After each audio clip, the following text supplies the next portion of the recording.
ਸਾਰੇ ਵਿਦਿਆਰਥੀਆਂ ਨੂੰ ਸਤਿ ਸ਼੍ਰੀ ਅਕਾਲ। ਆਪਾਂ ਪਿਛਲੇ ਕੁਝ ਦਿਨਾਂ ਤੋਂ ਗਰੁੱਪ ਟੌਪਿਕ ਕਰ ਰਹੇ ਹਾਂ। ਇਹ ਗਰੁੱਪ ਟੌਪਿਕ ਦੇ ਵਿੱਚ ਕਿਸੇ ਬੱਚੇ ਨੇ ਪ੍ਰੋਬਲਮ ਪੁੱਛੀ ਸੀ। ਪਹਿਲਾਂ ਉਹ ਪ੍ਰੋਬਲਮ ਆਪਾਂ ਦੇਖ ਰਹੇ ਨੇ ਕੀ ਪ੍ਰੋਬਲਮ ਪੁੱਛੀ ਸੀਗੀ ਅਤੇ ਉਹ ਪ੍ਰੋਬਲਮ ਆਪਾਂ ਡਿਸਕਸ ਕਰਨੀ ਆ। ਉਹ ਪ੍ਰੋਬਲਮ ਆਈ ਸੀਗੀ ਇਸ ਕੁਐਸਚਨ ਦੇ ਰਿਗਾਰਡਿੰਗ। ਸਟੇਟਮੈਂਟ ਤੁਹਾਨੂੰ ਸ਼ੋ ਹੋ ਜਾਏਗੀ, ਤੁਸੀਂ ਦੇਖ ਲਿਓ। ਇਹ 16th ਕੁਐਸਚਨ ਸੀਗਾ। Let A be an arbitrary but a fixed non-integer. Show that the set G A the power n belongs to Z of all integral powers of A forms a infinite abelian group। मतलब ਜਿਹੜਾ G set हैगा ਉਹਦੇ ਵਿੱਚ A the power n belongs to integer ਇਸ farm ਦਾ set ਦਿੱਤਾ ਹੋਇਆ ਆਪਾਂ ਨੂੰ। ਬਸ ਥੋੜ੍ਹਾ ਜਿਹਾ ਕੰਸੈਪਟ ਸਮਝਾਉਣਾ, ਪੂਰਾ ਸੋਲਵ ਨਹੀਂ ਕਰਵਾਉਣਾ ਹੈਗਾ। ਜਿਵੇਂ ਆਪਾਂ ਨੇ ਕਲੋਜ਼ਰ ਪ੍ਰੋਪਰਟੀ ਇਹਦੇ ਵਿੱਚ ਪ੍ਰੂਵ ਕਰਨੀ ਹੈ। ਜੇ ਕਲੋਜ਼ਰ ਪ੍ਰੋਪਰਟੀ ਪ੍ਰੂਵ ਕਰਨੀ ਹੈਗੀ ਆ ਤਾਂ ਆਪਾਂ ਪਹਿਲਾਂ ਕੋਈ ਦੋ ਐਲੀਮੈਂਟ ਮੰਨ ਲਓ x ਅਤੇ y ਇਹ G 'ਚ ਮੰਨਣੇ ਹੁੰਦੇ, ਫਿਰ ਇਹਨਾਂ 'ਚ ਆਪਰੇਸ਼ਨ ਲਾਉਣਾ ਹੁੰਦਾ। ਇਹ ਚੈੱਕ ਕਰਨਾ ਕਿ ਆਨਸਰ G ਵਿੱਚ ਆ ਰਿਹਾ for all x y belongs to G। ਜੇ ਤਾਂ ਆ ਗਿਆ ਫਿਰ ਆਪਾਂ ਕਹਾਂ ਕਲੋਜ਼ਰ ਪ੍ਰੋਪਰਟੀ ਸੈਟੀਸਫਾਈ ਕਰ ਗਈ। ਜੇ ਆ ਗਿਆ ਫਿਰ ਆਪਾਂ ਕਹਾਂਗੇ ਕਲੋਜ਼ਰ ਪ੍ਰੋਪਰਟੀ ਸੈਟੀਸਫਾਈ ਕਰ ਗਈ। ਪਰ ਹੁਣ ਇਹ ਆਪਾਂ ਕਿਵੇਂ ਚੈੱਕ ਕਰਾਂਗੇ ਕਿ x × y G 'ਚ ਆ ਰਿਹਾ ਕਿ ਨਹੀਂ ਆ ਰਿਹਾ। ਜੇ ਤਾਂ ਕੁਐਸਚਨ ਇੱਦਾਂ ਹੁੰਦਾ ਕਿ G ਕੀ ਹੈਗਾ ਆਪਣੇ ਸੈੱਟ ਆਫ, ਇਹ ਮੰਨ ਲਓ ਸੈੱਟ ਆਫ ਨੈਚੁਰਲ ਨੰਬਰਸ ਨੇ, ਇਹਦੇ ਵਿੱਚ ਆਪਾਂ ਨੇ ਕਲੋਜ਼ਰ ਪ੍ਰੋਪਰਟੀ ਲਾਉਣੀ ਆ। ਮੰਨ ਲਓ ਇਹ ਕਲੋਜ਼ਰ ਪ੍ਰੋਪਰਟੀ ਕਿਵੇਂ ਲਾਵਾਂਗੇ ਆਪਾਂ, ਇਹ 'ਚ ਆਪਾਂ ਲੈਟ ਕਰਾਂਗੇ x ਅਤੇ y ਦੋ G 'ਚ ਨੇ ਤਾਂ x × y ਵੀ ਪੱਕਾ G 'ਚ ਆਊਗਾ, ਚਾਹੇ ਨੈਚੁਰਲ ਉਰੇ G ਮੰਨਿਆ ਆਪਾਂ set of natural number. x × y ਵੀ ਪੱਕਾ G 'ਚ ਆਊਗਾ for all x y belongs to G। ਇਹ ਸਿੱਧਾ ਕਹਿ ਸਕਦੇ ਹਾਂ ਆਪਾਂ, ਉਰੇ ਸਿੱਧਾ ਨਹੀਂ ਕਹਿ ਸਕਦੇ। ਉਰੇ ਸਿੱਧਾ ਕਿਵੇਂ ਕਹਿ ਸਕਦੇ ਹੈਗੇ ਆ, ਜੇ ਦੋ ਨੈਚੁਰਲ ਨੰਬਰ ਆਪਾਂ ਮਲਟੀਪਲਾਈ ਕਰਾਂਗੇ ਤਾਂ ਆਨਸਰ ਨੈਚੁਰਲ ਹੀ ਆਊਗਾ। ਉਰੇ ਸਿੱਧਾ ਰੀਜ਼ਨ ਹੈਗਾ। ਪਰ ਤੁਸੀਂ ਉਰੇ ਕਿਵੇਂ ਪ੍ਰੂਵ ਕਰੋਗੇ ਇਹਦੇ ਵਿੱਚ ਕਿ ਜੇ ਆਪਾਂ ਦੋ ਨੰਬਰ G 'ਚੋਂ ਮੰਨਾਂਗੇ, G ਵਿੱਚ ਕਿੰਨੇ ਸਾਰੀਆਂ A ਦੀ ਪਾਵਰਸ, ਕਿ ਜੇ ਦੋ ਨੰਬਰ G ਵਿੱਚ ਨੇ, G ਦੇ ਵਿੱਚ A ਦੀਆਂ ਪਾਵਰਸ ਨੇ ਤਾਂ ਮਲਟੀਪਲਾਈ ਕਰਕੇ ਪੱਕਾ G ਵਿੱਚ ਆਊਗਾ ਆਨਸਰ। ਜਿਵੇਂ ਉਰੇ ਦੇਖੋ ਇੱਥੇ ਸਿੱਧਾ ਕਹਿ ਸਕਦੇ ਹਾਂ ਆਪਾਂ, ਜੇ ਦੋ ਨੰਬਰ ਨੈਚੁਰਲ ਨੰਬਰ ਨੇ, G ਨੈਚੁਰਲ ਨੰਬਰ ਮੰਨਿਆ ਸੀ ਆਪਾਂ ਸੈੱਟ, ਜੇ ਦੋ ਨੈਚੁਰਲ ਨੰਬਰ ਦੀ ਪ੍ਰੋਡਕਟ ਪੱਕਾ ਨੈਚੁਰਲ ਆਊਗੀ। ਸਿੱਧਾ ਕਹਿ ਸਕਦੇ ਹਾਂ ਬਿਕੋਜ਼ 1 × 2 ਕਰਾਂਗੇ ਉਹਦਾ ਨੈਚੁਰਲ ਨੰਬਰ ਆਏਗਾ, 4 × 3 ਕਰਾਂਗੇ ਨੈਚੁਰਲ ਨੰਬਰ ਆਏਗਾ। ਇਹ ਠੀਕ ਆ। ਪਰ ਉਰੇ ਸਿੱਧਾ ਕਿਵੇਂ ਕਹਾਂਗੇ ਆਪਾਂ, ਇਹ ਆਪਾਂ ਕਿਵੇਂ ਚੈੱਕ ਕਰਾਂਗੇ ਕਿ x × y G 'ਚ ਆ ਰਿਹਾ ਕਿ ਨਹੀਂ। ਇਹ ਵੀ A ਦੀ ਪਾਵਰ 'ਚ ਆ ਬਿਕੋਜ਼ A ਦੀ ਪਾਵਰਾਂ ਨੇ, ਇਹ ਵੀ A ਦੀ ਪਾਵਰ ਦੇ ਵਿੱਚ ਆ, ਮਲਟੀਪਲਾਈ ਕਰਕੇ A ਦੀ ਪਾਵਰ ਵਿੱਚ ਆਊਗਾ ਆਨਸਰ। ਕਿਵੇਂ ਦੇਖਾਂਗੇ, ਉਰੇ ਦਾ ਸਿੱਧਾ ਕਹਿ ਸਕਦੇ ਹਾਂ ਆਪਾਂ, ਇੱਥੇ ਸਿੱਧਾ ਨਹੀਂ ਕਹਿ ਸਕਦੇ। ਜਿਵੇਂ ਇੱਕ ਹੋਰ ਐਗਜ਼ਾਮਪਲ ਲੈਂਦੇ ਆਪਾਂ, ਇੱਕ ਹੋਰ ਕੁਐਸਚਨ ਕਰਿਆ ਸੀ ਮਤਲਬ ਦਿੱਤਾ ਸੀ ਹੋਮਵਰਕ ਵਾਸਤੇ ਅਤੇ ਕਈ ਬੱਚਿਆਂ ਨੇ ਕਰਿਆ ਵੀ ਹੋਇਆ ਹੈਗਾ। ਇਹ 12th ਕੁਐਸਚਨ ਸੀਗਾ, ਤੁਹਾਨੂੰ ਇਹ ਸਟੇਟਮੈਂਟ ਵੀ ਸ਼ੋ ਹੋ ਜੂਗੀ। G ਕੋਈ ਸੈੱਟ ਆਫ ਮੈਟ੍ਰਿਸਿਸ ਸੀਗਾ ਇਹਦੇ ਵਿੱਚ, ਮਤਲਬ ਇੱਧਰ ਲਿਖ ਲੈਣਾ ਮੈਂ, G ਹੈਗਾ ਆਪਣੇ ਕੋਲ, ਇਹਦੇ 'ਚ ਮੈਟ੍ਰਿਸਿਸ ਆ ਰਹੇ ਨੇ x y। ਜੋ ਵੀ ਕੰਡੀਸ਼ਨ ਆਪਾਂ ਨੂੰ ਗਿਵਨ ਆ ਕਿ x y ਕੀ ਨੇ, ਰੀਅਲ ਨੰਬਰ ਨੇ ਅਤੇ x + y ਕੀ ਹੈਗਾ ਆਪਣੇ ਕੋਲ ਨਾਨ ਜ਼ੀਰੋ ਤੇ ਦਿੱਤਾ ਹੈ, ਜੋ ਵੀ ਦਿੱਤਾ ਹੋਇਆ ਆਪਾਂ ਨੂੰ। ਇਹਦੇ 'ਚ ਕਲੋਜ਼ਰ ਪ੍ਰੋਪਰਟੀ ਕਿਵੇਂ ਲਾਵਾਂਗੇ, ਕਲੋਜ਼ਰ ਪ੍ਰੋਪਰਟੀ ਲਾਵਾਂਗੇ ਆਪਾਂ ਪਹਿਲਾਂ ਲੈਟ ਕਰਾਂਗੇ A ਅਤੇ B ਕੋਈ G ਵਿੱਚੋਂ ਨੇ, ਫਿਰ ਆਪਾਂ ਚੈੱਕ ਕਰਾਂਗੇ A × B G 'ਚ ਆ ਰਿਹਾ। ਹੁਣ ਇਹ ਕਿਵੇਂ ਚੈੱਕ ਕਰਾਂਗੇ ਆਪਾਂ, ਇਹ ਵੀ ਮੈਟ੍ਰਿਕਸ ਆ, ਇਹ ਵੀ ਮੈਟ੍ਰਿਕਸ ਆ, ਕਿਉਂਕਿ G 'ਚ ਕੀ ਨੇ ਮੈਟ੍ਰਿਸਿਸ ਨੇ। ਇਹ ਵੀ ਮੈਟ੍ਰਿਕਸ ਆ, ਇਹ ਵੀ ਮੈਟ੍ਰਿਕਸ ਆ, ਮਲਟੀਪਲਾਈ ਕਰਾਂਗੇ ਤਾਂ ਮੈਟ੍ਰਿਕਸ ਤਾਂ ਆਊਗਾ ਹੀ ਆਊਗਾ। ਤਾਂ ਪਤਾ ਸਿੱਧਾ ਪਤਾ ਆਪਾਂ ਨੂੰ ਮੈਟ੍ਰਿਕਸ ਬਣੇਗਾ ਸਿੱਧਾ। ਪਰ ਇਹ ਪਤਾ ਜੇ ਮਲਟੀਪਲਾਈ ਕਰਾਂਗੇ ਤਾਂ ਇਹ ਦੋਨੇ ਸੇਮ ਆਉਣਗੇ, ਇਹ ਦੋਨੇ ਸੇਮ ਆਉਣਗੇ। ਇਹ ਸਿੱਧਾ ਦੱਸ ਸਕਦੇ ਹਾਂ ਆਪਾਂ ਇਹ ਆਪਾਂ ਸਿੱਧਾ ਨਹੀਂ ਦੱਸ ਸਕਦੇ। ਫਿਰ ਕੀ ਕਰਨਾ ਪਊਗਾ, ਇਹਨੂੰ ਸਪੋਜ਼ ਕਰਕੇ ਫਿਰ ਸੋਲਵ ਕਰਨਾ ਪੈਣਾ। ਮਤਲਬ ਤੁਹਾਨੂੰ ਇਹ ਮੰਨਣਾ ਪੈਣਾ ਇਹਦੇ ਵਿੱਚ ਸਮਝਾਉਣ ਵਾਸਤੇ x1 y1 x2 y2। ਮਤਲਬ ਇਹ ਆਪਣੀ ਐਂ ਕਰੋ ਕਿ ਮਜਬੂਰੀ ਆ ਕਿ ਆਪਾਂ ਨੂੰ ਦੱਸਣਾ ਪੈਣਾ, ਸਿੱਧਾ ਨਹੀਂ ਕਹਿ ਸਕਦੇ ਆਪਾਂ। ਸਿੱਧਾ ਆਪਾਂ ਨੂੰ ਆਪ ਨਹੀਂ ਸਮਝ ਆ ਰਿਹਾ। ਕੁਐਸਚਨ ਸੋਲਵ ਇੱਦਾਂ ਕਰਨਾ ਹੁੰਦਾ ਆਪਾਂ ਨੇ ਕਿ ਪ੍ਰੋਪਰ ਸਮਝ ਆਵੇ, ਆਪਾਂ ਨੂੰ ਵੀ ਸਮਝ ਆਵੇ ਕਿ ਆਪਾਂ ਕੀ ਲਿਖ ਰਹੇ ਹੈਗੇ ਹਾਂ। ਹੁਣ ਸਿੱਧਾ ਕਹਿਤਾ ਆਪਾਂ ਨੇ, ਚਲੋ matrix into matrix into matrix ਕਰਾਂਗੇ ਤਾਂ ਮੈਟ੍ਰਿਕਸ ਹੀ ਬਣੂਗਾ, ਇਹ ਤਾਂ ਗੱਲ ਠੀਕ ਆ। ਪਰ ਕੀ ਉਹਦੇ ਕਨਫਰਮ ਕਰ ਸਕਦੇ ਕਿ ਇਹ ਦੋਨੇ ਸੇਮ ਆਉਣਗੇ ਅਤੇ x + y ਪੱਕਾ, ਤਿੰਨ ਗੱਲਾਂ ਨੇ ਇਹ 'ਚ ਮੈਟ੍ਰਿਕਸ ਹੋਵੇ, ਆ ਸੇਮ ਹੋਣ ਆਪਸ, ਦੂਜੀ ਗੱਲ ਚਾਰ ਗੱਲਾਂ ਹੋ ਗਈਆਂ, ਰੀਅਲ ਹੋਣ ਤੇ x + y ਨਾਨ ਜ਼ੀਰੋ ਹੋਵੇ। ਇਹ ਤਾਂ ਕਨਫਰਮ ਆ ਕਿ ਆਪਣੇ ਕੋਲ ਇਹ ਮੈਟ੍ਰਿਕਸ ਨੇ, ਮਲਟੀਪਲਾਈ ਕਰਾਂਗੇ ਮੈਟ੍ਰਿਕਸ ਬਣੇਗਾ। ਚਲੋ ਇਹ ਗੱਲ ਠੀਕ ਹੈ, ਮੈਟ੍ਰਿਕਸ ਬਣ ਜਾਏਗਾ। ਨੰਬਰ ਸਾਰੇ ਰੀਅਲ ਨੇ, ਜੇ ਮਲਟੀਪਲਾਈ ਕਰਾਂਗੇ ਰੀਅਲ ਹੀ ਆਊਗਾ ਆਨਸਰ। ਇਹ ਵੀ ਪ੍ਰੋਪਰਟੀ ਸੈਟੀਸਫਾਈ ਹੋ ਜਾਏਗੀ, ਦੋ ਤਾਂ ਸਿੱਧੀਆਂ ਹੋ ਜਾਣਗੀਆਂ। ਪਰ ਆਪਾਂ ਇਹ ਬਿਨਾ ਮੰਨੇ, ਬਿਨਾ ਮੈਟ੍ਰਿਕਸ ਸਪੋਜ਼ ਕੀਤੇ ਆਪਾਂ ਕਿਵੇਂ ਸ਼ੋਅ ਕਰਾਂਗੇ ਕਿ ਦੋਨੇ ਸੇਮ ਆ ਰਹੇ ਨੇ? ਆਹ ਦੋਨੇ ਸੇਮ ਆਉਣਗੇ AB ਦੇ ਵਿੱਚ ਵੀ, ਅਤੇ x + y ਨਾਨ ਜ਼ੀਰੋ ਹੋਊਗਾ। ਤਾਂ ਇੱਥੇ ਮਜਬੂਰੀ ਆ ਆਪਣੀ ਕਿ ਆਪਾਂ ਨੂੰ ਪ੍ਰੋਪਰ ਸਮਝਾਉਣ ਵਾਸਤੇ ਇਹਨੂੰ ਮੈਟ੍ਰਿਕਸ ਫਾਰਮ 'ਚ ਮੰਨਣਾ ਪੈਣਾ, ਪ੍ਰੋਪਰ ਸਮਝਾਉਣ ਵਾਸਤੇ, ਸਿੱਧਾ ਨਹੀਂ ਕਹਿ ਸਕਦੇ। ਜਿਹੜਾ ਆਪਾਂ ਨੈਚੁਰਲ ਨੰਬਰ ਵਾਲਾ ਕੁਐਸਚਨ ਕੀਤਾ ਸੀਗਾ, x y belongs to G ਵਾਲਾ ਕਹਿ ਰਿਹਾ ਸੀ, ਚਾਹੇ ਨੈਚੁਰਲ ਨੰਬਰ ਲੈ ਲਓ, ਉਰੇ ਕੁਛ ਸਮਝਾਉਣ ਦੀ ਲੋੜ ਹੀ ਨਹੀਂ ਹੈਗੀ, ਪਤਾ ਹੀ ਹੈ ਤਾਂ ਕਿ ਦੋ ਨੈਚੁਰਲ ਨੰਬਰ ਮਲਟੀਪਲਾਈ ਕਰਾਂਗੇ ਨੈਚੁਰਲ ਨੰਬਰ ਹੀ ਆਊਗਾ। ਪਰ ਉਰੇ ਆਪਣੇ ਕੋਲ ਗੱਲਾਂ ਚਾਰ ਨੇ ਇਹਦੇ ਵਿੱਚ, ਮੈਟ੍ਰਿਕਸ ਦੋਨੇ ਸੇਮ ਹੋਣ, ਰੀਅਲ ਨੰਬਰ ਤੇ x + y ਨਾਨ ਜ਼ੀਰੋ। ਫਿਰ ਇਹ ਮੈਟ੍ਰਿਕਸ ਮੰਨ ਕੇ ਹੀ ਸਮਝਾਉਣਾ ਪਊਗਾ, ਅਦਰਵਾਈਜ਼ ਸਿੱਧਾ ਨਹੀਂ ਕਹਿ ਸਕਦੇ ਆਪਾਂ। ਇਹੀ ਪ੍ਰੋਬਲਮ ਇਸ ਕੁਐਸਚਨ ਵਿੱਚ ਆ ਆਪਣੀ। ਜੇ ਆਪਾਂ ਦੇਖੀਏ ਧਿਆਨ ਨਾਲ, G ਵਿੱਚ ਹੈ ਕੀ ਆ, A ਦੀ ਪਾਵਰ ਦੇ ਐਲੀਮੈਂਟਸ ਨੇ, ਲਿਖ ਲੈਂਦੇ ਹਾਂ ਆਪਾਂ। G ਵਿੱਚ ਹੈਗਾ ਇੱਕ ਤਾਂ A ਦੀ ਪਾਵਰ 0 ਇੰਟੀਜਰ ਪਾਉਣੇ ਆ, A the power -1, A the power 1, A the power -2, A the power 2। ਇਹ ਸੌਂ ਚੱਲੀ ਯਾਰ। ਤੇ ਹੁਣ G ਵਿੱਚ A ਦੀਆਂ ਪਾਵਰਾਂ ਨੇ, ਹੁਣ ਇਹ ਵੀ A ਦੀ ਪਾਵਰ ਆ, ਸਾਰੀਆਂ A ਦੀ ਪਾਵਰ ਨਹੀਂ ਹੈਗੀਆਂ। A ਦੀ ਪਾਵਰਸ ਕੀ ਨੇ ਇਹਦੇ ਵਿੱਚ? ਇੰਟੀਜਰਸ ਨੇ, ਦੋ ਗੱਲਾਂ ਨੇ। G ਵਿੱਚ ਇੱਕ A ਦੀ ਪਾਵਰ ਨੇ ਸਾਰੀਆਂ, ਪਰ A ਦੀਆਂ ਪਾਵਰਸ ਉਹ ਨੇ ਜਿਨ੍ਹਾਂ 'ਚ n ਕੀ ਹੋਵੇ, ਇੰਟੀਜਰ ਹੋਵੇ। ਦੋ ਗੱਲਾਂ ਨੇ ਇਹਦੇ ਵਿੱਚ, A ਦੀਆਂ ਪਾਵਰਸ ਨੇ ਤੇ ਪਾਵਰਸ ਇੰਟੀਜਰ ਨੇ। ਚੋ ਮੰਨ ਲਓ ਇਹ A ਦੀ ਪਾਵਰ ਆ, ਇਹ ਵੀ A ਦੀ ਪਾਵਰ ਆ, ਬਿਕੋਜ਼ ਦੋਨੇ ਆਪਾਂ G 'ਚੋਂ ਲਏ ਨੇ। ਮਲਟੀਪਲਾਈ ਕਰਕੇ A ਦੀ ਪਾਵਰ ਆਊਗੀ, ਪਹਿਲੀ ਗੱਲ ਇਹ ਦੇਖਣਾ ਆਪਾਂ ਨੇ। ਦੂਜੀ ਗੱਲ ਕਿ ਮਲਟੀਪਲਾਈ ਕਰਕੇ ਜਿਹੜੀ ਪਾਵਰ ਆਊਗੀ, ਪਾਵਰ ਵੀ ਦੇਖਣੀ ਆਪਾਂ ਨੇ। ਜਿਹੜੀ ਪਾਵਰ ਆਊਗੀ ਉਹ ਇੰਟੀਜਰ ਆ ਰਹੀ ਹੈ, ਇਹ A ਦੀ ਪਾਵਰ ਦੇ ਵਿੱਚ ਹੋਵੇ ਤੇ ਪਾਵਰ ਇੰਟੀਜਰ ਹੋਵੇ, ਇਹ ਆਪਾਂ ਕਿਵੇਂ ਚੈੱਕ ਕਰਾਂਗੇ? ਸਿੱਧਾ ਆਪਾਂ ਦੱਸ ਸਕਦੇ ਹਾਂ ਉਰੇ? ਆਪਾਂ ਆਪਣੇ ਆਪ ਨੂੰ ਸਮਝਾਉਣਾ ਕੁਐਸਚਨ ਕਿ ਆਪਾਂ ਨੂੰ ਸਮਝ ਆ ਰਿਹਾ। ਤੁਸੀਂ ਸਿੱਧਾ ਲਿਖਦੇ, ਮਤਲਬ ਮੈਂ ਸਿੱਧਾ ਲਿਖ ਦੇਵਾਂ ਕਿ ਸਮਝ ਆ ਰਿਹਾ, ਮੈਨੂੰ ਤਾਂ ਸਮਝ ਆ ਨਹੀਂ ਰਿਹਾ। ਸਮਝ ਕਿਉਂ ਨਹੀਂ ਆ ਰਿਹਾ? ਹੁਣ x y A the power, ਆਪਾਂ ਨੂੰ ਕੀ ਪਤਾ ਕਿ x ਤੇ y we A the power 'ਚ ਆਊਗਾ, ਆਪਾਂ ਨੂੰ ਕਿਵੇਂ ਪਤਾ ਹੈਗਾ? ਦੂਜੀ ਗੱਲ ਜਿਹੜੀ ਪਾਵਰ ਆਊਗੀ ਇੰਟੀਜਰ ਆਊਗੀ।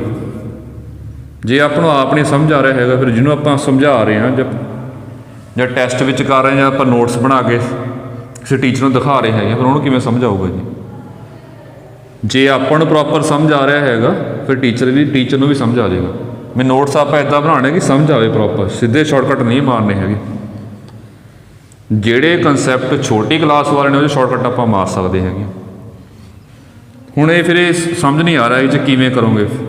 ਪਰ ਜੇ ਮੈਂ ਇੱਦਾਂ ਲਿਖ ਦੇਵਾਂ, ਜਿਵੇਂ ਕੀਤਾ ਜੀ ਆਪਾਂ x ਕੀ ਆ, A ਦੀ ਪਾਵਰ, ਕੋਈ ਨਾ ਕੋਈ ਪਾਵਰ ਹੋਊਗੀ, ਤੇ ਪਾਵਰ ਕੀ ਹੋਊਗੀ? ਮੰਨ ਲਓ n1 ਲੈ ਲਈ, y ਲੈ ਲਿਆ ਆਪਾਂ A the power n2, n1 n2 ਕੀ ਨੇ? ਇੰਟੀਜਰਸ ਨੇ। ਹੁਣ ਪ੍ਰੋਪਰ ਸਮਝ ਆ ਜਾਊਗਾ ਆਪਣਾ, x ਆ ਗਿਆ, ਆ y ਆ ਗਿਆ। ਹੁਣ ਜੇ ਮਲਟੀਪਲਾਈ ਕਰਾਂਗੇ, ਇਹ ਗੱਲ ਸਮਝ ਆ ਰਹੀ ਹੋਊਗੀ ਜੀ, A the power n2, ਪਾਵਰਾਂ add ਹੋਣਗੀਆਂ, ਇਹ ਗੱਲ ਬਣ ਗਈ। ਮਤਲਬ ਜੇ ਮਲਟੀਪਲਾਈ ਕਰਾਂਗੇ ਤਾਂ A ਦੀ ਪਾਵਰ ਆਊਗੀ, ਪਹਿਲੀ ਗੱਲ। ਇੱਕ A ਦੀ ਪਾਵਰ ਚਾਹੀਦੀ ਆ ਆਪਾਂ ਨੂੰ, ਇੱਕ ਪਾਵਰ ਚਾਹੀਦੀ ਹੈਗੀ ਆ ਇੰਟੀਜਰ। A ਦੀ ਪਾਵਰ ਤਾਂ ਆ ਗਈ, ਹੁਣ ਆਪਾਂ ਨੇ ਇੰਟੀਜਰ ਸ਼ੋਅ ਕਰਨਾ। ਹੁਣ ਇਹ ਵੀ ਕੰਮ ਸੌਖਾ ਹੋ ਗਿਆ ਇਹਦੇ ਵਿੱਚ, ਕਿਉਂ n1 ਤੇ n2 ਦੋਨੇ ਇੰਟੀਜਰ ਨੇ। ਹੁਣ ਸਿੱਧਾ ਕਹਿਣਾ ਤਾਂ जे n1 ਤੇ n2 ਦੋਨੇ ਇੰਟੀਜਰ ਨੇ ਤਾਂ n1 + n2 ਵੀ ਤਾਂ ਪੱਕਾ ਇੰਟੀਜਰ ਹੀ ਆਊਗਾ। ਹੁਣ ਇਹ ਪ੍ਰੂਫ ਥੋੜੀ ਕਰਨ ਦੀ ਲੋੜ ਆਪਾਂ ਨੂੰ, ਜੇ ਸਿੱਧਾ ਪਤਾ ਆਪਾਂ ਨੂੰ। ਇਹ ਕਨਸੈਪਟ ਨਾ ਛੋਟੀ ਕਲਾਸਾਂ ਦੇ ਨੇ ਕਿ ਇੰਟੀਜਰ + ਇੰਟੀਜਰ ਕਰਦੇ ਇੰਟੀਜਰ ਹੀ ਆਊਗਾ। ਹੁਣ ਦੇਖ ਵੀ ਲਓ, ਇਹ ਪਹਿਲਾਂ ਵੀ ਕੀਤਾ ਹੋਇਆ ਆਪਾਂ ਨੇ, ਜਿਵੇਂ 1 + -2 ਕੋਈ ਵੀ ਦੋ ਇੰਟੀਜਰ ਆਪਾਂ ਐਡ ਕਰਾਂਗੇ ਤਾਂ ਆਂਸਰ ਇੰਟੀਜਰ ਹੀ ਆਊਗਾ, ਸਿੱਧਾ ਹੋ ਜਾਊਗਾ। ਇਸ ਤੋਂ ਬਾਅਦ ਫਿਰ ਇਹ ਕਿਹਦੇ ਵਿੱਚ ਆ ਗਿਆ, a ਦੀ ਪਾਵਰ ਆ, ਪਾਵਰ ਇੰਟੀਜਰ ਆ, ਤਾਂ ਇਹ ਪੱਕਾ g ਦੇ ਵਿੱਚ ਆ ਗਿਆ। ਹੁਣ ਇਹ ਪ੍ਰੋਪਰ ਕਲੀਅਰ ਹੋ ਰਿਹਾ ਆਪਾਂ ਨੂੰ ਕਿ x × y ਜਿਹੜਾ g ਵਿੱਚ ਕਿਵੇਂ ਆ ਗਿਆ, for all x y belongs to g। ਤਾਂ ਇਹਦੇ ਵਿੱਚ ਆਪਾਂ ਨੇ x ਤੇ y ਇਹ 'ਚ ਮੰਨਣੇ ਪੈਣਗੇ, ਤਾਂ ਹੀ ਪ੍ਰੋਪਰ ਸਮਝਾ ਪਾਵਾਂਗੇ ਆਪਾਂ। ਇਹ x ਤੇ y ਆਪਾਂ ਨੂੰ ਮੰਨਣੇ ਪੈਣਗੇ। ਚਲੋ ਇੱਕ ਤਾਂ ਆਹ ਕਨਸੈਪਟ ਸੀਗਾ ਜੀ, ਪ੍ਰੋਬਲਮ ਸੀਗੀ। ਇੱਕ ਪ੍ਰੋਬਲਮ ਹੋਰ ਆ, ਉਹ ਕੁਐਸਚਨ ਡਿਸਕਸ ਕਰਾਉਣਾ। ਅੱਜ ਪ੍ਰੋਬਲਮਸ ਹੀ ਕਰਾਂਗੇ ਆਪਾਂ, ਨਵਾਂ ਕੰਮ ਆਪਾਂ ਅੱਜ ਨਹੀਂ ਕਰਨਾ ਹੈਗਾ। ਇਹ ਪ੍ਰੋਬਲਮ ਹੈਗੀ ਸੀ, ਕੁਐਸਚਨ ਸਟੇਟਮੈਂਟ ਬੋਲ ਰਿਹਾ ਹੈਗਾ ਜੀ, ਉਹ ਤੁਸੀਂ ਸਟੇਟਮੈਂਟ ਦੇਖ ਲਓ।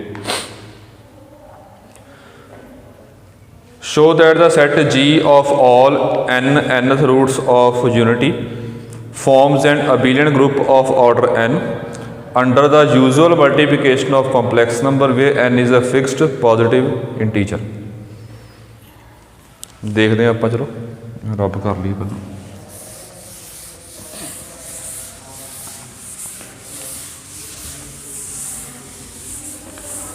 ਆਪਾਂ ਨੂੰ ਗਿਵਨ ਹੈਗਾ ਜੀ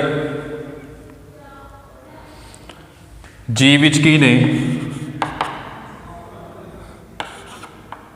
ਇਹਦੇ ਵਿੱਚ ਸਾਰੇ nth ਰੂਟਸ ਆਫ ਯੂਨਿਟੀ ਨੇ। ਇਹਦੇ ਵਿੱਚ ਸਾਰੇ ਆਪਣੇ ਕੋਲ nth ਰੂਟਸ ਆਫ ਯੂਨਿਟੀ ਨੇ ਜੀ।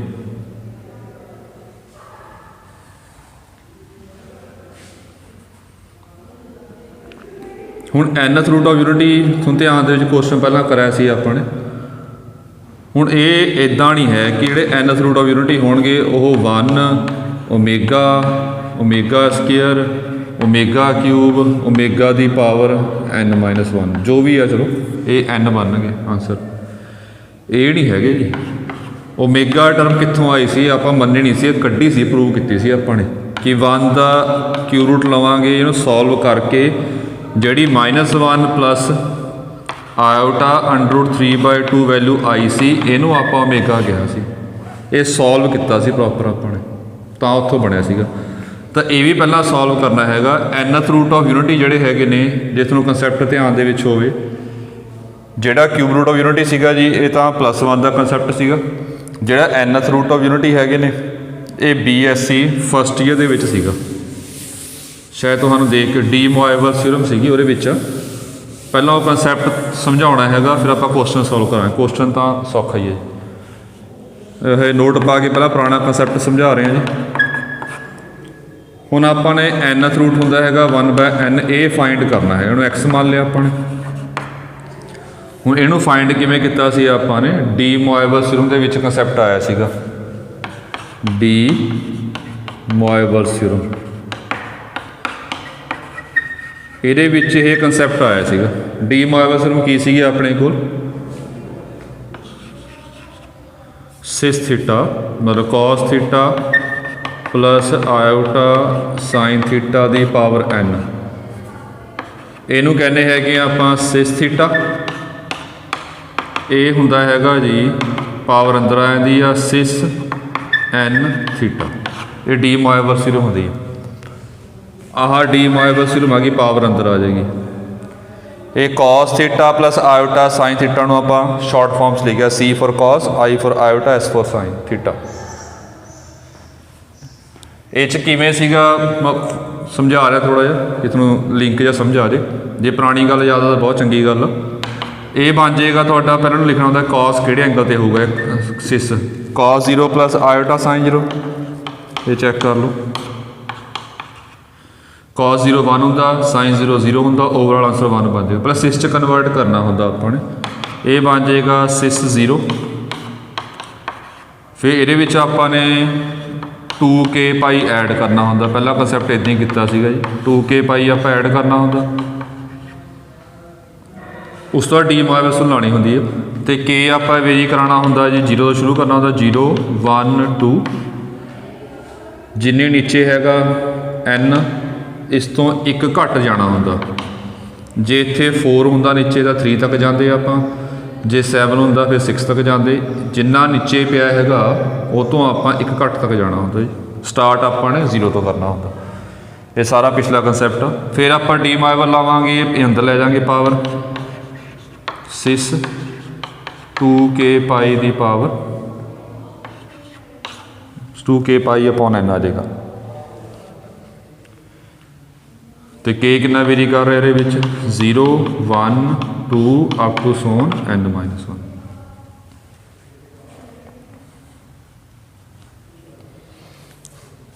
इस तो बाद फिर के की वैल्यू भरनी होंगी है। तो रूट्स की आ गए, पहला वैल्यू भरी सिस के 0, सिस 0 आ जाएगी पहली वैल्यू। दूजी वैल्यू आ जाएगी अपने को 1 भरया सिस 2 पाई बाय n, फिर 2 भरया cis 4 pi by n up to सोन लै गए, ये बन गया सिस n-1 पाई बाय n। ये सारे गिन काउंट कर लो जी, ये सारे nth रूट ऑफ यूनिटी कहांगे आप, ये x की वैल्यू कड्डी है, इन्हों कहांगे आप nth रूट ऑफ यूनिटी। थोड़ा शॉर्ट फॉर्म लिखना अपने वो किवें है, ये तो 1 हो गया सिस 0 1 होंगे और किता आप सिस 0 1। इनू ऐ लिख लो जी, इस तरह लिख लो सिस 2 पाई बाय n, सेम ही है। चलो इनू लिखांगे आप सिस 2 पाई बाय n, गौर ना देखियो, दी पावर स्केयर। डी माइवर लावांगे आप, पावर अंदर आ जाती है 4 बन जाएगा, सेम चीज़। अप टू सोन इत्थे थोड़ी गलती सी, इत्थे 2 भी सी नाल, वो देख लियो। सिस ये लिखांगे आप एमी पावर कढ़ ली बाहर सिस 2 pi by n the power n-1। ये पावर आप बाहर कढ़ ली, डी माइवर लावांगे तो वो सेम ही आ जाऊगा।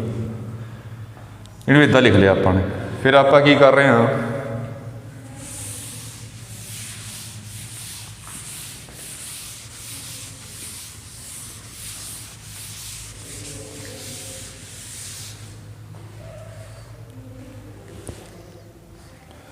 लैट कर रहे हैं जी, आह वाली वैल्यू हैगी आ, इनू आप सपोज कर रहे हैं let cis 2 pi by n, इनू जो मर्जी सपोज कर लो, पर मैं एग्जाई सपोज कर रहा हूँ,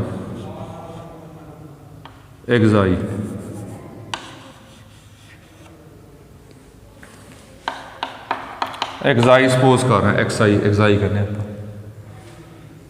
ये मैं सिंपल तो यूज़ कर रहा, पिछे भी आप सिंबल यूज़ कर, जो अपने ये फस्ट ईयर पढ़िया सीगा, वो भी यही सिंबल यूज़ किया, यही सिंबल आप यूज़ किया। तो nth रूट ऑफ यूनिटी की आ गई, x इक्वल्स टू पहला 1 आया, दूजा की है एग्जाई, तीजा की है x i square up to so on x i दी पावर n-1, वेयर एग्जाई की हैगा अपने कोल सिस 2 पाई बाय n। ये चीज़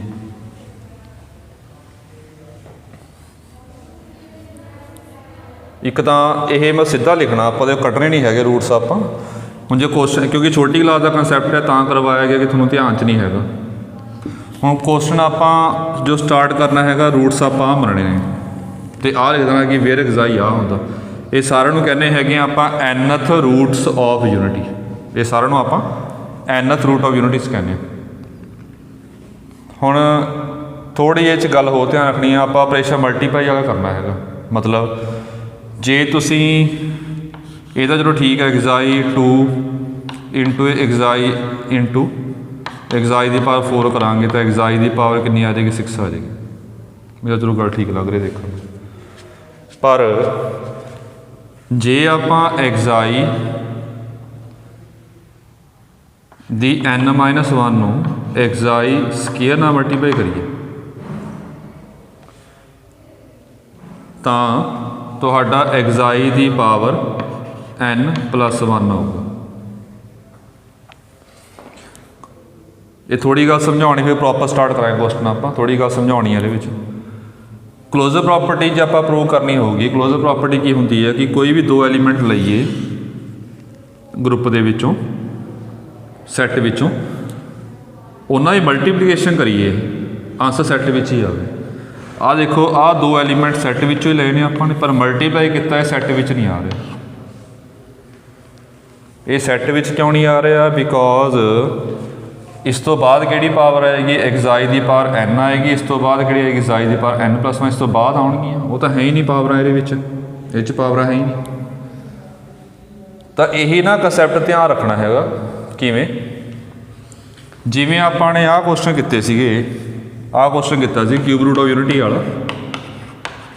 ये अपने को ओमेगा इंटू ओमेगा स्केयर किया सी, ये भी ओमेगा क्यूब बन गया सीगा। ये तो है ही नहीं सैट विच। फिर आप प्रॉपर्टी यूज़ की सी, अपन पता सी ओमेगा क्यूब कितना होता है 1।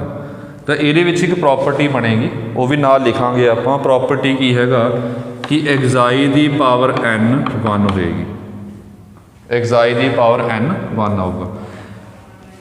क्वेश्चन आप इदा स्टार्ट करना हूँ। एक्साई की पावर n 1 क्यों है जी? ये आप देख सकते हैं। एक्साई आप मन्निया सी, ये समझाने वास्ते ही है गल्ला। एक्साई सीगा अपने कोल 6 2 पाई बाय n। यदी पावर कितनी है n, यदी पावर कितनी है जी n।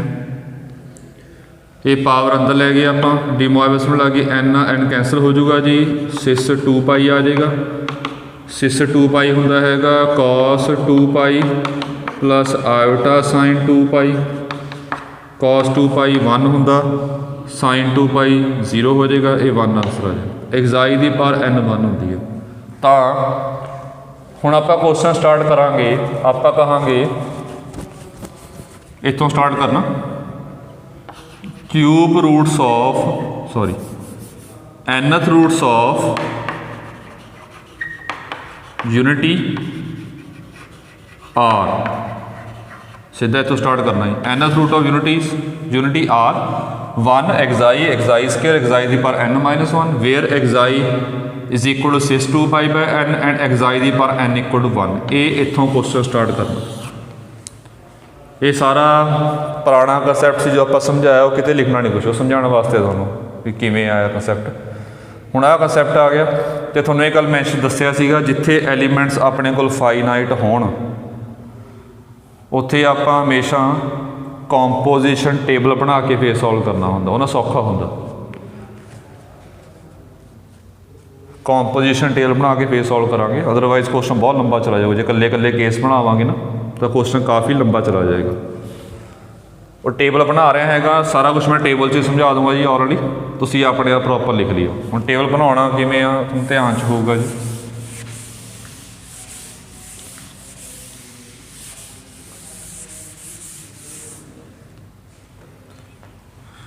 पहला आपां ने इत्थे ऑपरेशन पाना होंदा। ऑपरेशन की है मल्टीप्लाई का। फिर 1 एक्साई स्केयर अप टू सोन चलेगा एक्साई की पावर n - 1।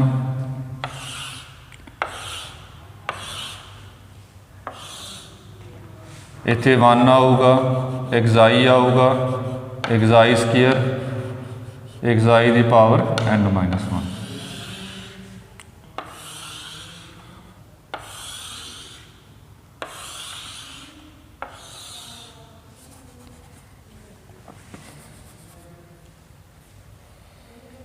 हम मल्टीप्लाई करांगे उवें है जी। पहला 1 आएगा, फिर एक्साई आएगा, एक्साई स्केयर, इत्थे आऊगा एक्साई की पावर n - 1।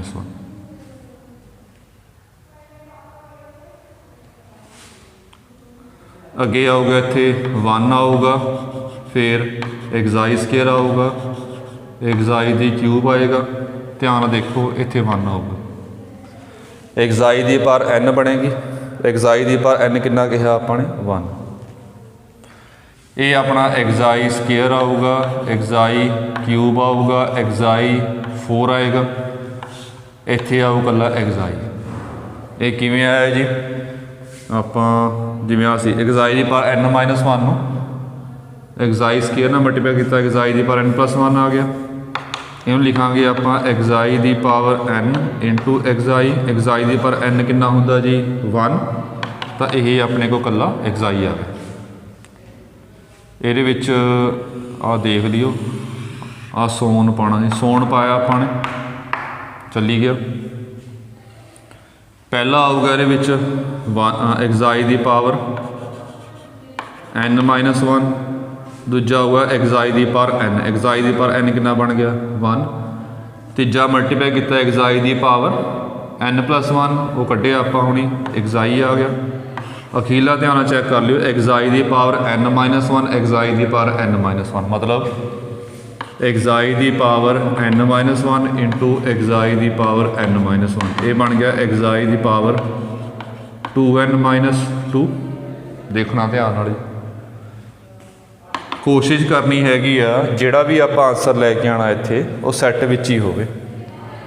ਮਤਲਬ ਜੇ ਆਪਾਂ ਇੱਦਾਂ ਤੋੜਾਂਗੇ, ਇੱਦਾਂ ਸਪਲਿਟ ਕਰਾਂਗੇ 2n ਇੰਟੂ xi ਦੀ ਪਾਵਰ -2, ਇਹ 2n ਨੂੰ ਲਿਖ ਲਾਂਗੇ ਆਪਾਂ xi n ਦਾ ਸਕੇਅਰ, xi ਦੀ ਪਾਵਰ -2, ਇਹ 1 ਹੋ ਜਾਏਗਾ ਤਾਂ xi ਦੀ ਪਾਵਰ -2 ਆ ਜਾਏਗਾ। ਇਹਦਾ ਫਾਇਦਾ ਕੋਈ ਨਹੀਂ ਹੈਗਾ ਆਪਾਂ ਨੂੰ, ਕਿਉਂਕਿ xi ਦੀ ਪਾਵਰ ਨੈਗੇਟਿਵ ਨਹੀਂ ਹੈ ਕਿਤੇ ਵੀ। ਤਾਂ ਇੱਦਾਂ ਸਪਲਿਟ ਨਾ ਕਰੋ ਇਹਨੂੰ। ਫਿਰ ਕਿਵੇਂ ਕਰਾਂਗੇ ਆਪਾਂ,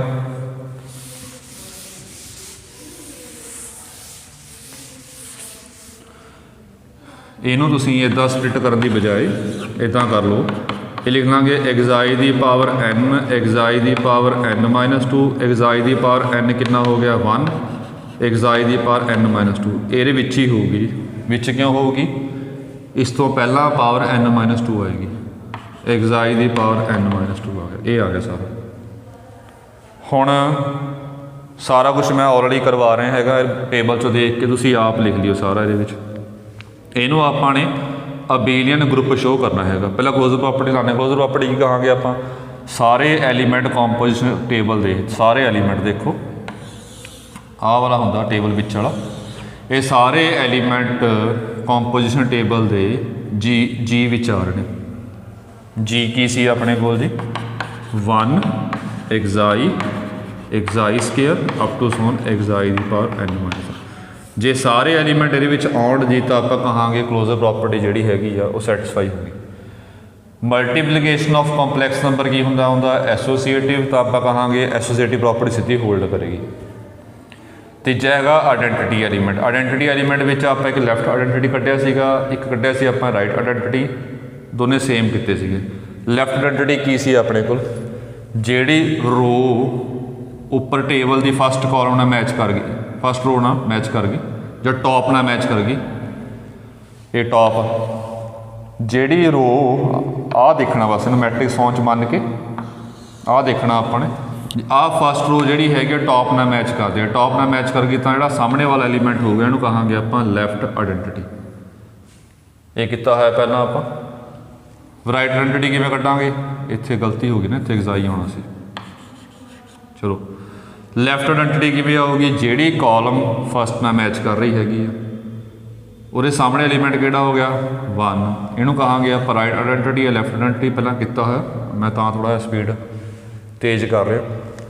ਤਾਂ ਲੈਫਟ ਰਾਈਟ ਆਇਡੈਂਟੀਟੀ ਬਰਾਬਰ ਆ ਗਈ ਤਾਂ ਆਇਡੈਂਟੀਟੀ ਐਲੀਮੈਂਟ 'ਚ ਐਗਜ਼ਿਸਟ ਕਰ ਗਿਆ। ਇਨਵਰਸ ਐਲੀਮੈਂਟ ਕਿਵੇਂ ਦੇਖਣਾ ਹੁੰਦਾ ਕਿ ਹਰੇਕ ਰੋ ਦੇ ਵਿੱਚ ਆਇਡੈਂਟੀਟੀ ਐਲੀਮੈਂਟ ਪਿਆ ਹੋਵੇ ਅਤੇ ਹਰੇਕ ਕਾਲਮ 'ਚ ਪਿਆ ਹੋਵੇ। ਦੇਖੋ ਇਹਦੇ ਵਿੱਚ ਵੀ ਆ ਰਿਹਾ, ਇਹਦੇ ਵਿੱਚ ਵੀ ਆ ਰਿਹਾ, ਇਹਦੇ ਵਿੱਚ ਵੀ ਆਊਗਾ, ਸਾਰਿਆਂ 'ਚ ਹੀ ਆਊਗਾ। ਇਹ ਕਾਲਮ 'ਚ ਵੀ ਆ ਰਿਹਾ, ਇਹ ਕਾਲਮ 'ਚ ਵੀ ਆ ਰਿਹਾ, ਇਹਦੇ ਵਿੱਚ ਵੀ, ਸਾਰਿਆਂ ਵਿੱਚ ਹੀ ਆ ਰਿਹਾ ਕਾਲਮ ਦੇ ਵਿੱਚ। ਆਇਡੈਂਟੀਟੀ ਐਲੀਮੈਂਟ ਹਰੇਕ ਰੋ ਅਤੇ ਹਰੇਕ ਕਾਲਮ ਦੇ ਵਿੱਚ ਆ ਰਿਹਾ ਤਾਂ ਹਰੇਕ ਐਲੀਮੈਂਟ ਦਾ ਇਨਵਰਸ ਨਿਕਲਦਾ। ਉਸ ਤੋਂ ਬਾਅਦ ਗਰੁੱਪ ਬਣ ਗਿਆ। ਫਿਰ ਅਬੇਲੀਅਨ ਗਰੁੱਪ ਕਿਵੇਂ ਦੇਖਿਆ ਸੀ ਆਪਾਂ ਨੇ, ਅਬੇਲੀਅਨ ਗਰੁੱਪ ਦੇਖਿਆ ਸੀਗਾ ਜੀ ਜਿਹੜਾ ਆਹ ਵਾਲਾ ਮੈਟ੍ਰਿਕਸ ਆ ਅੰਦਰ ਵਾਲਾ, ਇੱਥੋਂ ਕੀ ਇਹ ਸਿਮੈਟ੍ਰਿਕ ਆ। ਸਿਮੈਟ੍ਰਿਕ ਮਤਲਬ ਕੀ ਹੁੰਦਾ, ਆਹ ਐਲੀਮੈਂਟ ਇਹਦੇ ਬਰਾਬਰ ਹੋਵੇ, ਆਹ ਵਾਲਾ ਇਹਦੇ ਬਰਾਬਰ ਹੋਵੇ, ਜਾਂ ਟਰਾਂਸਪੋਜ਼ ਕਰ ਲਓ, ਇਹ ਸੇਮ ਹੀ ਆ ਰਹੇ ਨੇ।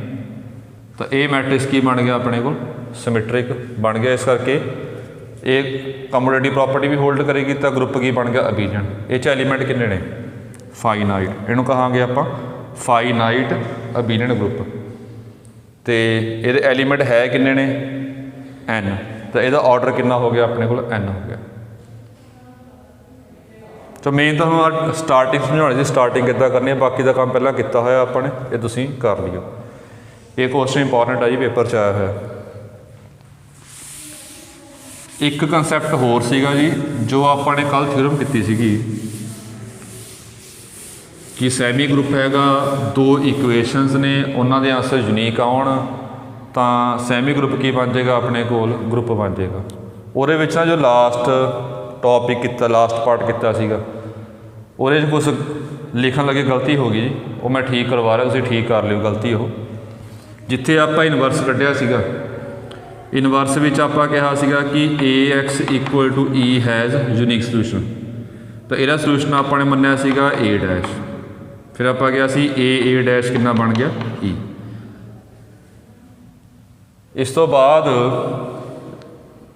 ਜਿਹੜੀ ਆਪਣੇ ਕੋਲ ਇਕੁਏਸ਼ਨ ਹੈਗੀ ਸੀ ਆਪਾਂ ਮੰਨੀ ਸੀਗੀ YA ਇਕੁਅਲਸ ਟੂ ਇੱਥੇ E ਮੰਨਣੀ ਸੀ ਜੀ, ਉੱਥੇ ਗਲਤੀ ਨਾਲ ਇੱਥੇ A ਪਾਇਆ ਗਿਆ ਲਾਸਟ ਲੈਕਚਰ ਦੇ ਵਿੱਚ, ਪਿਛਲੇ ਲੈਕਚਰ ਦੇ ਵਿੱਚ, ਲੈਕਚਰ ਨੰਬਰ 8 ਸੀ ਆਪਣਾ, ਉਹਦੇ ਵਿੱਚ